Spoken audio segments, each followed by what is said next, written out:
Hey guys, know it's been a while since my last video, almost a month, but in this video I'm going to be trying to give an entire explanation of what's going on with the drama in Ghost of Tabor. I'm going to try to leave some of my opinion, or most of my, I'm going to try to have this be as opinion bias free as possible, but obviously you guys know I'm definitely biased for Tabor.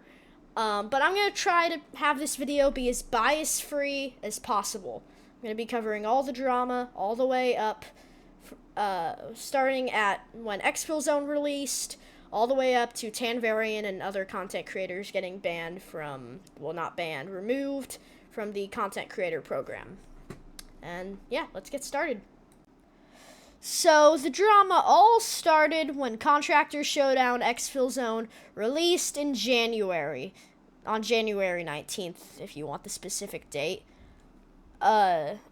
Immediately upon release, people were praising it for being the Tarkov of VR, or calling it the Tabor killer, or anything that kind of relates to killing Tabor, or just being a VR version of Tarkov. And instead of Exfil Zone receiving backlash for releasing the game, their competitor, Ghost of Tabor, and Combat Waffle Studios received the backlash. People were getting really mad at Tabor, especially because a new update released pretty shortly after the release of Exfil Zone. And it came out with the map Showdown Mall. On release, almost nobody liked this map.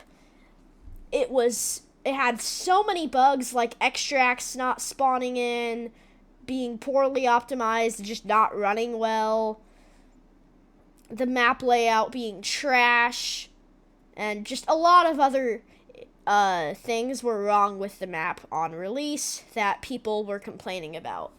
And honestly, they were valid complaints, right? It was just a really bad time for Tabor, right? Exfil Zone releases, and then Tabor launches a trash update that people were really excited for. It's just not a good combination for Combat Waffle, which, yeah, it's not great for CWS here. There was also another thing that people were getting mad at mainly CWS for, not even the game. They weren't even mad at the game at this time. People were, of course, mad about the bugs, but at this time, Scott, the CEO of Combat Waffle Studios, was just going insane. Like, I don't even know what he was thinking. He was calling every bug around there a skill issue. He got mad at Tanvarian around this time because of some fabricated messages that were preying on CWS's downfall. They were fabricated, though. They resolved it. And just, the developers were not being very transparent. They weren't patching bugs that were there, and every bug was a skill issue. Yeah, that was a big issue. That made a lot of people really mad, and I'm going to show it on the screen. You can see in the comment sections of Ghost of Tabor's videos, yeah, people were not happy, like, at all. People were very mad. And then another thing that really hurt CWS was Grim releasing. Now, another game releasing seems like a good thing, right? Not for CWS, it wasn't. The game released, and it was a buggy mess. So many bugs. I was going to make a video on it, but it was just way too buggy on release. And also, I didn't have the PC VR version. And I suck at the game, which is definitely a skill issue. But yeah, Grim on release, super buggy. And then after Grim released, all the drama kind of died down. There was a bit of drama here and there, but nothing too crazy. Then Silent North came out, and that didn't help.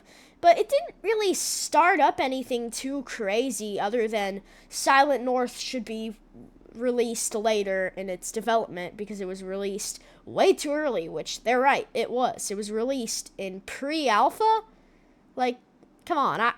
My game was released in pre-alpha, and then I put the development on hold because I released it too early.